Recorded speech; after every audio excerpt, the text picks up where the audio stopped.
शेरियो शेरनियो, आप सभी का टाइगर क्लासेस में स्वागत है। मैं एमएसटी मनोज आप सभी के सामने क्लास 10th और क्लास 12th का फिजिक्स का पूरा न्यूमेरिकल्स कराऊंगा। जो भी विद्यार्थी न्यूमेरिकल्स में, फिजिक्स के न्यूमेरिकल्स में कमजोर है, उसको मैं एकदम बेसिक लेवल से न्यूमेरिकल दिखाने का प्रयास करूंगा। सबसे पहले मैं इस वीडियो को स्टार्ट करने से पहले आप सभी को जागरूक करना चाहूंगा कि बोर्ड परीक्षा आप लोग एकदम नजदीक आ चुका है और इस बोर्ड परीक्षा को ध्यान में रखते हुए मैं एमएसटी टाइगर आप लोग के सामने कुछ ऐसा फैक्ट रखूंगा, ऐसे तरीके से पढ़ाने का प्रयास करूंगा जिससे आपके आगामी आने वाले एग्जाम में आपको बेहतर से बेहतर फायदा हो सके। जी आइए शुरू करते हैं, ज़्यादा बात न करके हम लोग अपना वीडियो आगे बढ़ाते हैं। चलिए ध्यान देंगे। सबसे पहला हमारा टॉपिक होगा प्रतिबिंब का बनना। प्रतिबिंब के बनने में स्टूडेंट ऑलवेज डाउट में रहता है कि अवतल दर्पण में प्रतिबिंब कैसे बनता है, उत्तल दर्पण में कैसे प्रतिबिंब बनता है और समतल दर्पण में प्रतिबिंब कैसे बनता है। जी अब ध्यान देंगे। सबसे पहले हम 1 by 1 करके बात करेंगे। सबसे पहले हम बात करेंगे अवतल दर्पण की। अवतल दर्पण में विद्यार्थी कंफ्यूज रहता है कि वो ऑब्जेक्ट अगर वस्तु जो है अनंत पर स्थित है तो उसका प्रतिबिंब कहाँ पर बनेगा, अगर अनंत और वक्रता केंद्र पर स्थित है तो उसका प्रतिबिंब कहाँ बनेगा, अगर वक्रता केंद्र पर है तब उसका प्रतिबिंब कहाँ बनेगा, अगर वस्तु का प्रतिबिंब वक्रता केंद्र और फोकस के बीच में है तब प्रतिबिंब कहाँ बनेगा, यदि वस्तु फोकस पर स्थित है तब उसका प्रतिबिंब कहाँ बनेगा, अगर वस्तु मुख्य फोकस और ध्रुव के बीच स्थित है तब उसका प्रतिबिंब कहाँ बनेगा। अब बनेगा तो कैसे बनेगा, विद्यार्थी हमेशा कंफ्यूज रहता है, छोटा बनेगा, बड़ा बनेगा, बराबर बनेगा, आभासी बनेगा, वास्तविक बनेगा। इन सभी कंफ्यूजन विद्यार्थी के दिमाग में हमेशा ऑलवेज बना होता है, लेकिन इन सभी कंफ्यूजन को हम एक शॉर्ट वीडियो के माध्यम से, एक शॉर्ट डायग्राम, एक शॉर्ट फिगर के माध्यम से दूर करने का प्रयास करेंगे। चलिए शुरू करते हैं। सबसे पहले हम देखेंगे अवतल दर्पण द्वारा प्रतिबिंब का बनना। ये विद्यार्थियों, मेरे भाइयों, मेरे बहनों, आप लोग इस फिगर को देख रहे होंगे। थोड़ा इस फिगर को एक बार थोड़ा एकदम ध्यान से देखिएगा। ये फिगर एकदम जादुई फिगर है। इससे आपको कभी भी अगर ये फिगर आपने याद कर लिया या 2-3 बार प्रैक्टिस कर लिया तो इसमें आपको 1% कभी भी डाउट नहीं होगा और लाइफ टाइम तक अगर आप थोड़ा सा 1-2 वीक में, 1-2 या 3 वीक में अगर प्रैक्टिस करते हैं तो आपका क्या होगा, ये आपका अपना हो जाएगा। तो इसलिए विद्यार्थियों आपसे हम रिक्वेस्ट करेंगे थोड़ा इसको ध्यान से देखें और चलिए बात करते हैं हम इस अवतल दर्पण के द्वारा प्रतिबिंब का बनना। जी हम अभी आपसे बताए थे कि जब वस्तु मुख्य फोकस पर होगा, ये सब तमाम चीजें बताए, तो ध्यान देंगे इसमें। जब वस्तु भाई ध्यान दीजिएगा, ए है ऊपर वाला जो ऊपर होता है, मुख्य अक्ष के जो भी ऊपर होता है, ए लाइन जो होता है इसको हम बोलते हैं मुख्य अक्ष। ए लाइन होता है इसको हम बोलते हैं प्रिंसिपल एक्सिस। प्रिंसिपल एक्सिस के ऊपर ऑब्जेक्ट होता है और प्रिंसिपल एक्सिस के नीचे जो इधर देख रहे हैं ए जो है, ए क्या है, इमेज है, यानी प्रतिबिंब बना हुआ है। सबसे पहले बात करेंगे इसका।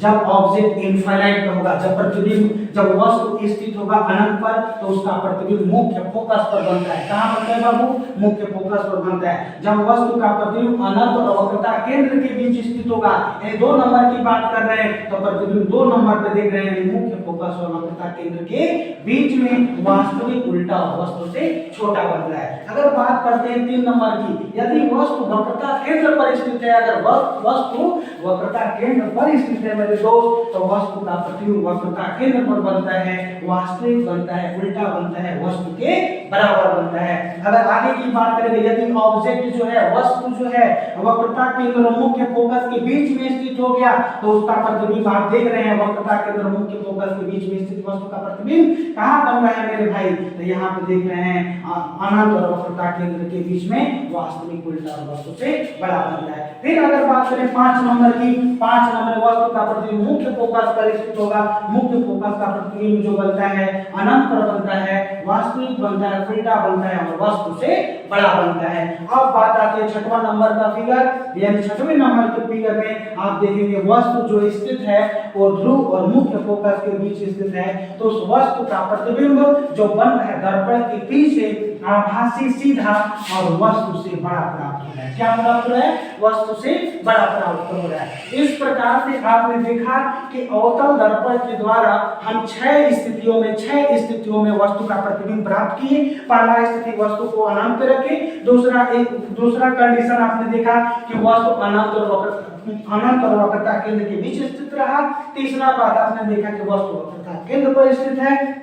चौथा आप देख रहे हैं मेरे प्यारे विद्यार्थियों, वक्रता केंद्र और मुख्य फोकस के बीच में स्थित है। पांचवा प्रतिबिंब आप देख रहे हैं कि वस्तु जो है मुख्य फोकस पर स्थित है। और छठवां प्रतिबिंब आप देख रहे हैं ध्रुव और मुख्य फोकस के बीच में वस्तु स्थित है। यानी आप कह सकते हैं कि वस्तु अगर अनंत पे है तो उसका प्रतिबिंब फोकस पर मुख्य फोकस पर बनेगा, वास्तविक उल्टा वस्तु से छोटा बनेगा।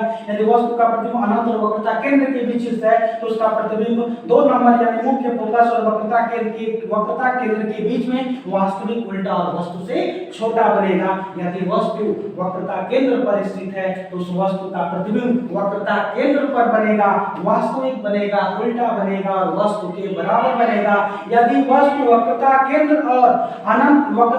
और मुख्य फोकस के बीच स्थित है तो उसका प्रतिबिंब देख रहे हैं 4 नंबर पे, यानी वक्रता केंद्र और अनंत के बीच में वास्तविक उल्टा और वस्तु से बड़ा बन रहा है। यदि वस्तु आप देख रहे हैं कि वस्तु जो मुख्य फोकस पर स्थित है तो उसका प्रतिबिंब जो प्राप्त हो रहा है वो अनंत पर प्राप्त हो रहा है, वास्तविक उल्टा और वस्तु से बड़ा प्राप्त हो रहा है। यदि वस्तु ध्रुव और मुख्य फोकस के बीच स्थित है तो उसका प्रतिबिंब दर्पण के पीछे आभासी सीधा और वस्तु से बड़ा प्राप्त हो रहा है। ठीक है, इस तरह से आप देख लीजिए कि उत्तल दर्पण में 6 स्थितियों में वस्तु का प्रतिबिंब प्राप्त हो रहा है। अब आगे की बात करते हैं, उत्तल दर्पण की बात करते हैं। उत्तल दर्पण में प्रतिबिंब का बनना।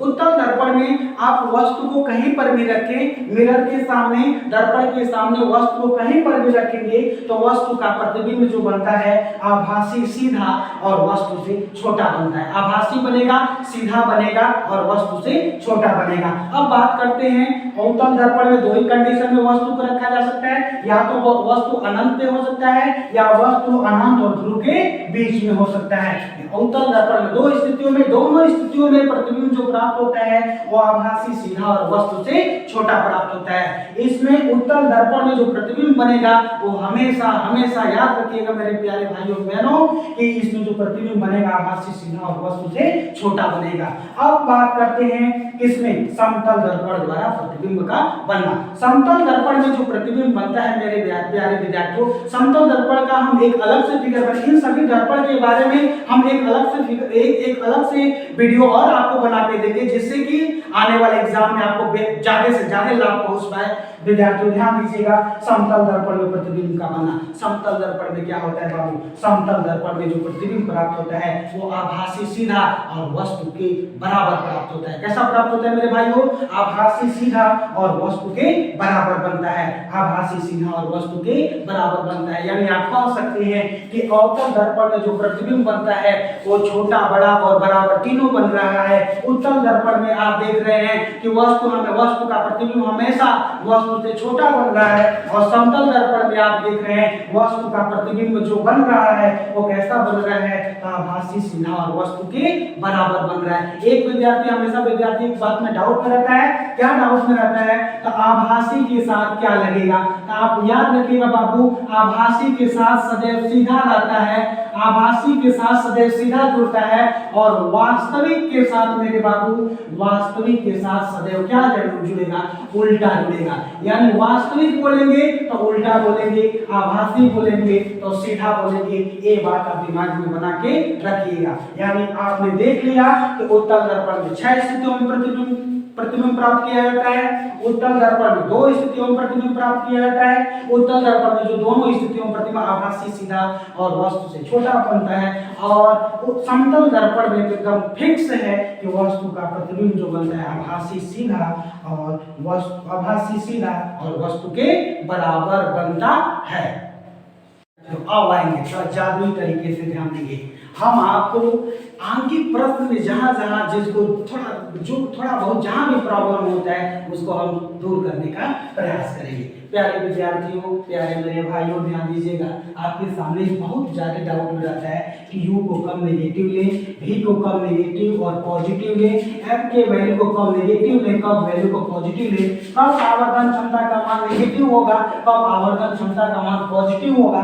इन सभी चीजों में आपको हमेशा परेशानी होती होगी, लेकिन इस वीडियो को देखने के बाद आपको आज के बाद से मैं एकदम 101% कर रहे हैं कि अगर आप सीरियसली मेरी वीडियो को समझ लिए तो आपको कभी भी डाउट होने वाला नहीं है, आप कभी भी किसी भी क्वेश्चन में फंसने वाले नहीं हैं। और हम आपको विश्वास दिलाते हैं कि हम आने वाले समय में जितना जैसे जैसे जो वीडियो आगे बढ़ता जाएगा वैसे वैसे हम आपके डाउट को क्लियर कर पा रहे होंगे। अब देखिएगा बाबू, सबसे पहले बात आती है मिरर फार्मूला की। मिरर फार्मूला क्या होता है, दर्पण सूत्र क्या होता है, तो दर्पण सूत्र होता है 1/f बराबर 1/v प्लस 1/u।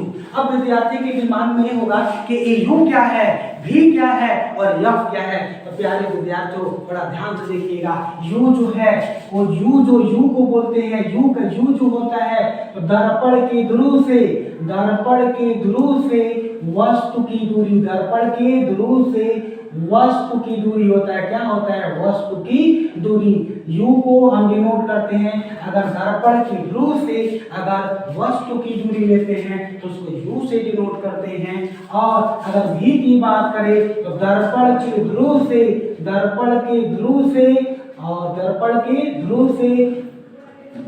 वस्तु के प्रतिबिंब की दूरी, वस्तु के प्रतिबिंब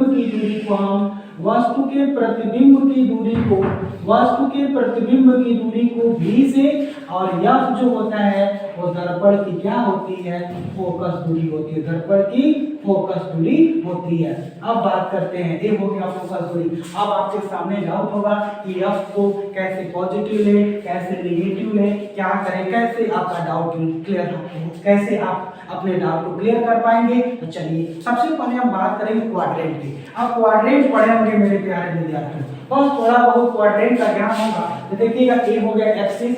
अब देखिए एक्सिस ओरिजिन पॉइंट के अगर बायां तरफ, ये हो गया बायां और ये हो गया दायां। अगर ये देखिएगा, अगर दायां तरफ लेंगे तो वैल्यू पॉजिटिव लेंगे और बाएं तरफ लेंगे तो वैल्यू नेगेटिव लेंगे। अब देखिएगा यहाँ से अब आपका हम डाउट क्लियर करने का प्रयास करेंगे। सबसे पहले चलेंगे, चाहे अवतल दर्पण हो चाहे उत्तल दर्पण हो। अवतल दर्पण की बात करें चाहे उत्तल दर्पण की बात करें, दोनों में कैसे u पॉजिटिव होगा, u नेगेटिव होगा, f कब पॉजिटिव होगा, f कब नेगेटिव होगा, m कब पॉजिटिव होगा और m कैसे नेगेटिव होगा, इस बात को आप थोड़ा सा ध्यान दीजिएगा। चलिए ध्यान देते हैं। अब आते हैं, सबसे पहले बात करते हैं अवतल दर्पण की। अवतल दर्पण में u जो होता है ना मेरे प्यारे विद्यार्थियों, u नेगेटिव होता है। u क्या होता है, नेगेटिव होता है। v की बात करें तो v नेगेटिव भी हो सकता है, v पॉजिटिव भी हो सकता है। f जो होता है ऑलवेज नेगेटिव होता है और r का जो वैल्यू होता है वो भी नेगेटिव होता है।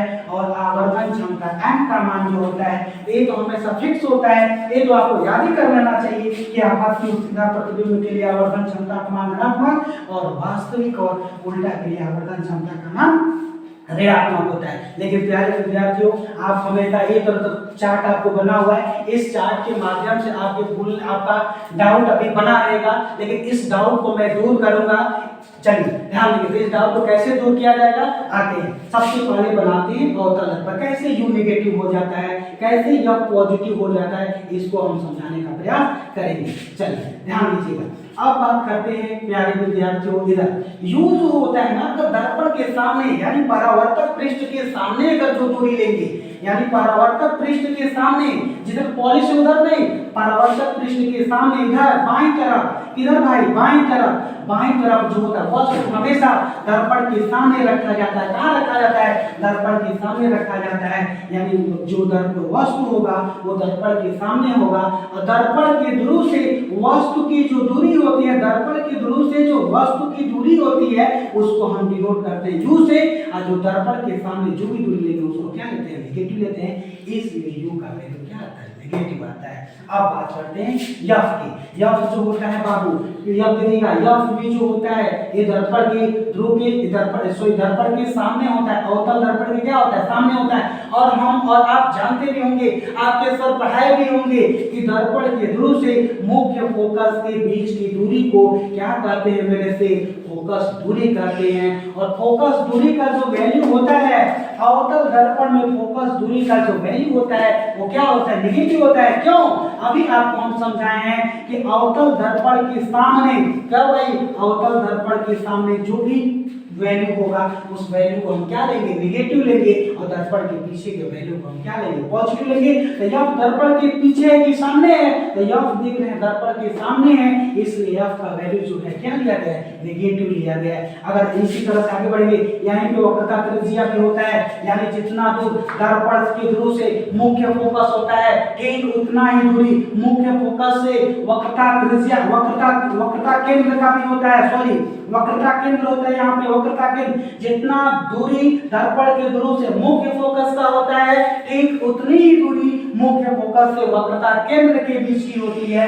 यानी आप पढ़ सकते हैं कि अगर ये दूरी f है, यहाँ से मुख्य ध्रुव से मुख्य फोकस के बीच की दूरी स्मॉल f है, तो ठीक उतनी दूरी मुख्य फोकस से वक्रता केंद्र की हो जाएगी। यानी कि ये यहाँ से टोटल दूरी कितना हो, यहाँ से यहाँ तक दूरी f और यहाँ से यहाँ तक दूरी, यानी कि मुख्य दर्पण के ध्रुव से फोकस के बीच की दूरी f और फोकस से वक्रता केंद्र के बीच की दूरी भी f। यानी आप बोल सकते हैं दर्पण के ध्रुव से वक्रता केंद्र के बीच की दूरी कितना, 2f हो जाएगा। कितना हो जाएगा मेरे भाई को, 2f हो जाएगा। और आप जानिएगा, चलिए या ज्यादा ना बता के आगे टॉपिक है उसमें आपको बताया एक दूरी हो गया 2f, यानी दर्पण के सामने f इससे नेगेटिव। वक्रता केंद्र जो होता है, वक्रता केंद्र यहाँ पे और दर्पण के ध्रुव से वक्रता केंद्र के बीच की दूरी को, दर्पण के ध्रुव से वक्रता केंद्र के बीच की दूरी को हम मेरे भाइयों वक्रता त्रिज्या कहते हैं। वक्रता त्रिज्या आप पढ़े होंगे कि वक्रता त्रिज्या फोकस दूरी का 2 गुना होता है। आप यहाँ से देख सकते हैं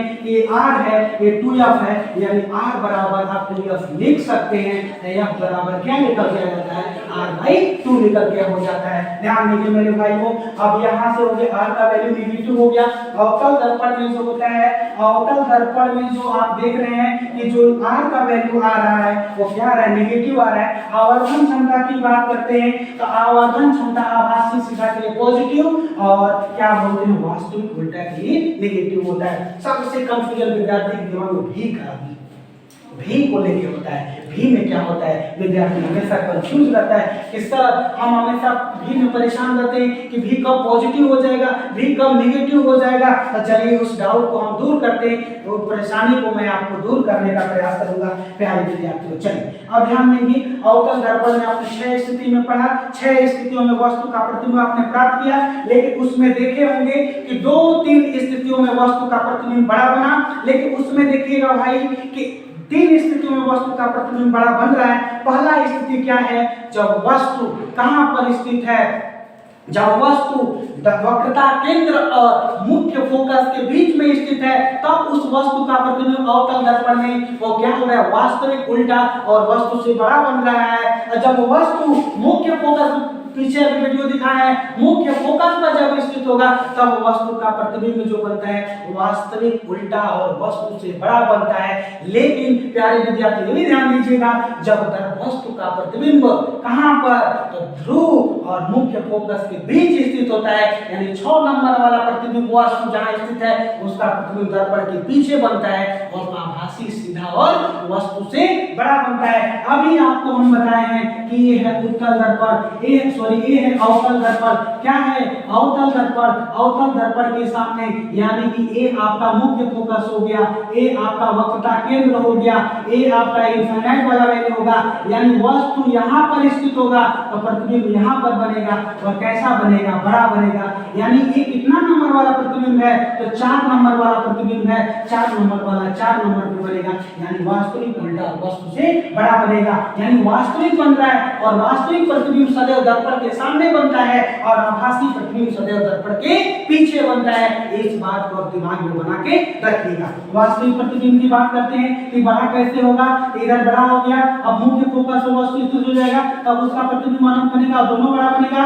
यानी जब वस्तु वक्रता केंद्र और मुख्य फोकस के बीच स्थित है या वस्तु मुख्य फोकस पर स्थित है तो दोनों स्थिति में वस्तु का प्रतिबिंब वास्तविक उल्टा क्या बन रहा है, वास्तविक बन रहा है, उल्टा बन रहा है और वस्तु से बड़ा बन रहा है। और दोनों स्थिति में वस्तु का प्रतिबिंब जो बन रहा है वो दर्पण के सामने बन रहा है। इसलिए यहाँ पर जो अवतल दर्पण में वास्तविक और आभासी दोनों प्रतिबिंब बनता है, तो वास्तविक प्रतिबिंब के लिए u का v का मान जो लेंगे नेगेटिव लेंगे और 6 नंबर का जो प्रतिबिंब होता है, 6 नंबर जो होता है, 6 नंबर पे वस्तु कहां पर स्थित होता है, मुख्य फोकस और ध्रुव के बीच स्थित होता है तो उसका प्रतिबिंब जो बनता है दर्पण के पीछे बनता है, और दर्पण के पीछे जो भी दूरी लेते हो क्या लेते हैं, पॉजिटिव लेते हैं, और आभासी बनता है, क्या बनता है, आभासी। आभासी के पीछे क्या जुड़ा होता है, सीधा, और वस्तु से बड़ा, यानी ये बड़ा बन गया, बड़ा वाला प्रतिबिंब प्राप्त हुआ। यानी इस कंडीशन में, इस स्थिति में वस्तु का जो प्रतिबिंब प्राप्त हो रहा है वो क्या प्राप्त हो रहा है, पॉजिटिव प्राप्त हो रहा है। यानी आपने देख लिया। अब बात करते हैं उत्तर, एक बात और हम समझाने का प्रयास करेंगे मेरे भाई को, ध्यान दीजिएगा। अवतल दर्पण में होता क्या है, अवतल दर्पण हो चाहे उत्तल दर्पण हो, उसमें u का मान ऑलवेज नेगेटिव लीजिएगा। अब अगर अवतल दर्पण में मुख्य फोकस की बात करें, फोकस दूरी की बात करें, तो फोकस दूरी अवतल दर्पण के क्या होता है, सामने होता है, यानी बाईं तरफ होता है। बाईं तरफ की दूरी को नेगेटिव लेते हैं। हम आपको बताए हैं कि क्वाड्रेंट में बाईं तरफ की दूरी को नेगेटिव लीजिएगा, दाएं तरफ की दूरी को पॉजिटिव लीजिएगा। इस बात को आप दिमाग में बनाइएगा। यानी लंबा पाई जो खींचा हुआ, यानी इसको मिरर समझिएगा, या ये अवतल हो सकता है, या उत्तल हो सकता है, या प्लेन हो सकता है, कुछ भी है, ध्यान दीजिएगा। तो आप ध्यान देते हुए आप आगे बढ़ाएंगे कार्यक्रम, इस वीडियो को देखिएगा, ध्यान दीजिएगा मेरे भाई को। अब क्या होता है कि एक उत्तल दर्पण में u नेगेटिव हो गया, f भी नेगेटिव हो गया, r भी नेगेटिव हो गया, लेकिन आगे बढ़ेंगे उत्तल दर्पण में, उत्तल दर्पण की बात करते हैं तो उत्तल दर्पण में क्या होगा, तो याद रखिएगा उत्तल दर्पण ये है अपना उत्तल दर्पण। क्या है भाई, उत्तल दर्पण, यानी ये है अपना उत्तल दर्पण। दबे हुए भाग पर क्या होता है, पॉलिश होता है। उभरे हुए भाग पर क्या होता है, उभरे हुए भाग पर प्रकाश जाके किरण पड़ती है, यानी उभरे हुए भाग से प्रकाश का परावर्तन होता है। अब आगे बढ़ेंगे, देखिएगा u का वैल्यू, वस्तु यहाँ पे निश्चित होगा तो u जो दर्पण की दूरी से वस्तु की दूरी, तो u को क्या लेंगे, नेगेटिव लेंगे, तो u इसलिए नेगेटिव लिखा है। इसके बाद से बात करते हैं प्रतिबिंब दर्पण के पीछे बनता है, तो यानी पॉलिश वाले साइड में बनता है। पॉलिश वाले साइड में बनने का मतलब दर्पण के पीछे आभासी सीधा, आभासी सीधा वस्तु से छोटा बड़ा, यानी वस्तु का प्रतिबिंब दर्पण के पीछे, इसलिए इसको वैल्यू को क्या लिए, पॉजिटिव लिए। फोकस दूरी कहीं इधर ही होता है, मुख्य फोकस इधर होता है, इसके बीच की दूरी को फोकस दूरी बोलते हैं। ये भी दर्पण के पीछे, इसलिए इसको भी क्या लिए, पॉजिटिव लिए। और यहाँ से वक्रता केंद्र हो गया, दर्पण के ध्रुव से वक्रता केंद्र के, दर्पण के ध्रुव से वक्रता केंद्र के बीच की दूरी को वक्रता त्रिज्या कहते हैं। क्या कहते हैं, वक्रता त्रिज्या कहते हैं। वक्रता त्रिज्या भी आप प्यारे विद्यार्थियों देख रहे हैं दर्पण के पीछे बन रहा है, इसलिए ये भी क्या है, पॉजिटिव है। अब बात करते हैं आवर्धन क्षमता की। आवर्धन क्षमता चाहे अवतल दर्पण हो चाहे उत्तल दर्पण हो, दोनों की स्थिति में जो आवर्धन क्षमता का मान होता है, आभासी सीधा के लिए धनात्मक लेते हैं और वास्तविक उल्टा के लिए क्या लेते हैं, ऋणात्मक लेते हैं। ओके, अब इस तरह से आपका धीरे धीरे हम डाउट क्लियर करने का प्रयास करेंगे। अब ध्यान देंगे, फिर न्यू मैजिक में आते हैं। एक जो टॉपिक आपके सामने बोर्ड के सामने दिख रहा है, ये बहुत अपने आप में दमड़ा है। ये आपके लिए ये प्रॉब्लम क्या है, ये आपके सामने प्रॉब्लम, जो भी प्रॉब्लम आता है m का, ये m के प्रॉब्लम का पूरा क्या है, सॉल्यूशन है। क्या होता है m में, अब इसको आप देखेंगे। चलिए सबसे पहले बात करते हैं आवर्धन क्षमता की। सबसे पहले हम आवर्धन क्षमता के बारे में जानेंगे। आभासी और सीधा के लिए आवर्धन क्षमता का मान m का वैल्यू पॉजिटिव लीजिएगा और वास्तविक उल्टा के लिए आवर्धन क्षमता का मान नेगेटिव लीजिएगा। अब बात करते हैं आवर्धन क्षमता का फॉर्मूला क्या होता है। आवर्धन क्षमता बराबर होता है वस्तु के प्रतिबिंब की लंबाई बटा वस्तु की लंबाई, यानी कि क्या बोलते हैं, वस्तु के प्रतिबिंब की लंबाई अपान जो होता है वस्तु की लंबाई का जो अनुपात होता है, उसी को हम आवर्धन क्षमता कहते हैं। पूरा गेम इसी पर है। चलिए अब ध्यान देंगे, पहले बात करेंगे समतल दर्पण की। पहला बात है समतल दर्पण में m का मान क्या होगा, उत्तल दर्पण में m का मान क्या होगा, अवतल दर्पण में m का मान क्या होगा। ध्यान दीजिएगा, जब आप न्यूमेरिकल लगा रहे होंगे, ये सब वैल्यू जो m का वैल्यू मैं नीचे लिखा हुआ हूँ, एक क्वेश्चन में आपको बराबर मिलता होगा और ये आपको बराबर परेशान भी करता होगा। इस परेशानी का मैं सॉल्यूशन देने का प्रयास कर रहा हूँ। ठीक है प्यारे विद्यार्थी, अब ध्यान दीजिएगा। अब मैं आपको बात बता चुका है, इस बात पे हमेशा ध्यान दीजिएगा। अब आते हैं इस पे आगे, सबसे पहले दर्पण में, समतल दर्पण में। समतल दर्पण में आपको हमने बताया है कि समतल दर्पण में वस्तु का प्रतिबिंब जो बनता है वो आभासी सीधा और वस्तु के बराबर बनता है। अगर मान लेते हैं वस्तु की लंबाई x है, वस्तु की लंबाई x है तो वस्तु की लंबाई नीचे है तो x मान लिए, और वस्तु की लंबाई के बराबर वस्तु के प्रतिबिंब की लंबाई बनती है, यानी x अपान x, कितना वैल्यू आ जाएगा a। यानी और क्या होता है, कैसा बनेगा, अगर सीधा बनेगा कैसा बनेगा, और आपको पता है कि समतल दर्पण में आभासी सीधा बनता है, और आभासी सीधा के लिए m का वैल्यू क्या लेते हैं, पॉजिटिव लेते हैं। इसलिए यहाँ पर समतल दर्पण में क्या होता है, m का मान धनात्मक होता है, और समतल दर्पण में आवर्धन क्षमता का मान 1 होता है। इसलिए वन लाइनर में आप पढ़ेंगे कि समतल दर्पण में आवर्धन क्षमता का मान कितना होता है, तो समतल दर्पण में आवर्धन क्षमता का मान +1 होता है। ध्यान दीजिएगा। अब बात करते हैं उत्तल दर्पण की। उत्तल दर्पण में मेरे प्यारे विद्यार्थियों, मैं आपको बार बार बता रहा हूँ, आपको मैंने क्या बताया कि m का वैल्यू जो होता है वो क्या होता है, 1 से कम प्राप्त होता है। 1 से यानी कैसे 1 से कम प्राप्त होगा, यानी कि उत्तल दर्पण में वस्तु का प्रतिबिंब आभासी सीधा और वस्तु से छोटा बनता है। क्या बनता है, आभासी सीधा और वस्तु से छोटा बनता है। आभासी सीधा वस्तु से छोटा, आभासी सीधा के लिए m का वैल्यू पॉजिटिव लेंगे, यानी m का वैल्यू अब यहाँ पे क्या होगा, देखिए यहाँ पे नोट नहीं था, जो क्वेश्चन में आएगा, क्वेश्चन की वैल्यू m का वैल्यू ये हम अपने घर से नहीं लिखे हैं, ये क्वेश्चन में आपको दिया रहेगा। जब न्यूमेरिकल देख रहे होंगे तो वहाँ पे आपके सामने प्रॉब्लम क्रिएट हो रहा होगा। यहाँ m का वैल्यू जो उत्तल दर्पण में आभासी सीधा प्रतिबिंब प्राप्त होता है और 1 से छोटा प्राप्त होता है, यानी +1/2 दिखता होगा, +1/3 दिखता होगा, +1/4 दिखता होगा, +3/4 दिखता होगा। ये सारे को डिवाइड कराएंगे मेरे से, तो ये वैल्यू जो होगा 1 से कम होगा और वैल्यू क्या होगा, पॉजिटिव होगा। यानी उत्तल दर्पण में जब भी आवर्धन क्षमता की बात करें तो उसका आवर्धन क्षमता का मान क्वेश्चन में 1 से कम दिया रहेगा, उस मान को आप पॉजिटिव मान लेके रखिएगा। फिर बात करते हैं, अब बात करते हैं अवतल दर्पण। अवतल दर्पण अपने आप में मजेदार टॉपिक है। अब बात करते हैं इसमें 3 अवतल दर्पण। एक ऐसा दर्पण है जिसमें आवर्धन क्षमता का मान एक से कम, 1 के बराबर, 1 से अधिक भी होता है। यानी अवतल दर्पण एक ऐसा दर्पण है जिसमें आवर्धन क्षमता का मान क्या होता है, 1 से कम भी होता है, 1 के बराबर भी होता है और 1 से अधिक भी होता है। आपसे पूछेंगे सर ऐसा क्यों होता है, तो मैं आपको पहले भी बता चुका हूं बाबू कि अवतल दर्पण एक ऐसा दर्पण है जिसमें वस्तु का प्रतिबिंब छोटा भी बनता है, वस्तु का प्रतिबिंब बराबर भी बनता है और वस्तु का प्रतिबिंब बड़ा भी बनता है। इसलिए इसमें आवर्धन क्षमता का मान 1 से कम भी होता है, 1 के बराबर भी होता है और 1 से अधिक भी होता है। अब ध्यान दीजिएगा, अगर बात करते हैं आवर्धन क्षमता का मान 1 से कम है, आवर्धन क्षमता m का मान 1 से कम है, तो वस्तु का प्रतिबिंब जो है वो कैसा बनेगा, वास्तविक बनेगा, उल्टा बनेगा और वस्तु से छोटा बनेगा।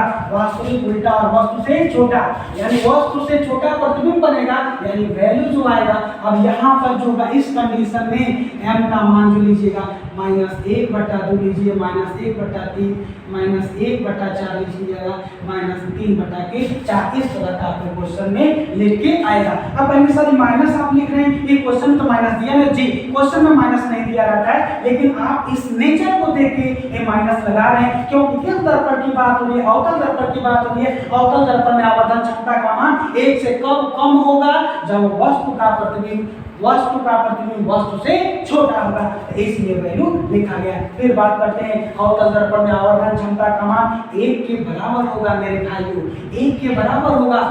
कब होगा, तो जब वस्तु आपको बताए थे हम 3 नंबर वाला, ध्यान दीजिएगा, वस्तु का प्रतिबिंब वस्तु वक्रता केंद्र पर स्थित है, तो वस्तु का प्रतिबिंब वक्रता केंद्र पर बन रहा है, यानी वह वक्रता केंद्र बन रहा है ना, और बराबर बन रहा है, वास्तविक बन रहा है, उल्टा बन रहा है और वस्तु के बराबर बन रहा है, वही कहानी। लेकिन वास्तविक उल्टा के लिए क्या लेते हैं, निगेटिव लेते हैं, इसलिए m का वैल्यू क्या लिया गया, निगेटिव लिया गया है। आप बात करते हैं m का मान बड़ा होगा तब क्या होगा, m का मान 1 से बड़ा होगा तब क्या होगा। ये आपके लिए चैलेंजिंग होता है, लेकिन मैं इस चैलेंज को पहले ही दूर कर चुका हूं। अगर थोड़ा सा भी आप इसको बारीकी से देखेंगे आपका डाउट क्लियर हो जाएगा। अब बात करते हैं चलिए m के बारे में, तो m का मान 1 से अधिक होगा, m का मान 2-3 कंडीशन में, तो जब वस्तु का प्रतिबिंब 2 कंडीशन में अवतल दर्पण में बड़ा बनता है। एक तो वस्तु कहां पे होता है, वक्रता केंद्र मुख्य फोकस पे, दूसरा होता है मुख्य फोकस पे, दोनों कंडीशन प्रतिबिंब वास्तविक उल्टा बनता है, इस m का मान क्या होगा, 2 गुना होगा, 3 गुना होगा, यानी जितना बड़ा होगा ना वस्तु उसके 2 गुना बड़ा प्रतिबिंब होगा, 3 गुना बड़ा प्रतिबिंब होगा, 4 गुना बड़ा प्रतिबिंब होगा, 5 गुना बड़ा प्रतिबिंब होगा मेरे प्यारे विद्यार्थियों। और वास्तविक उल्टा होगा, और वास्तविक उल्टा के लिए नेगेटिव देंगे, इसलिए वैल्यू क्या लिखा गया, नेगेटिव लिखा गया। अब बात करते हैं आभासी प्रतिबिंब की। आभासी प्रतिबिंब हाल में एक कंडीशन में वस्तु ध्रुव और मुख्य फोकस के बीच में होता है, तो वस्तु का प्रतिबिंब होता है वस्तु के दर्पण के पीछे बनता है, जिधर पॉलिश होता है उस तरह बनता है, और वस्तु का वैल्यू जो होता है प्रतिबिंब बड़ा बनता है, और वैल्यू क्या आता है, जो मान प्राप्त होता है वो जो वस्तु के प्रतिबिंब के से बड़ा बनता है, यानी 2 गुना हो जाएगा, 3 गुना हो जाएगा, 4 गुना हो जाएगा और 5 गुना हो जाएगा। इस तरह से मेरे प्यारे विद्यार्थियों हम आपके सामने जो भी मेरा प्रयास रहा आपके लिए, और मैं आपसे वादा करता हूं कि जब तक आपका एग्जाम खत्म नहीं हो जाता है तब तक ये MST टाइगर आप लोग के लिए लगा रहेगा। बस थोड़ा सा आपसे रिक्वेस्ट है कि मेरे जो मैं पढ़ा रहा हूँ इसमें आप थोड़ा सा अपना सजेशन भी देंगे। आपको जिस टॉपिक पे प्रॉब्लम होगा फिजिक्स में, मैं पूरा 10th क्लास का और 12th क्लास का फिजिक्स कराने का प्रयास, न्यूमेरिकल कराने का प्रयास करूंगा। जो विद्यार्थी न्यूमेरिकल में कमजोर है उनको कृपया आप इस वीडियो को शेयर करके उनको जोड़ें और जोड़ने का प्रयास करें। और मैं आपसे वादा करके जा रहा हूँ कि मैं फिजिक्स न्यूमेरिकल की लाइव क्लास आपको आज से ही मैं देने का प्रयास करूंगा। हो सकता है आज शाम से ही लाइव का कोई टेक्निकल प्रॉब्लम नहीं रहा तो हम आज नहीं हो पाए तो कल से क्लास जरूर लाइव क्लास न्यूमेरिकल होगा वो लाइव लगेगा, आपको क्वेश्चन लगवाया जाएगा बोर्ड पे। प्यारे विद्यार्थियों, अगर ये वीडियो आपको अच्छा लगा हो तो प्लीज आप इस चैनल को सब्सक्राइब करें, लाइक करें और अपना उत्साहवर्धक कमेंट हमको करें, जिससे आपके कमेंट को पढ़ के हमारा भी मनोबल बढ़े और हम भी इससे बेहतर प्रदर्शन कर पाए। जय हिंद।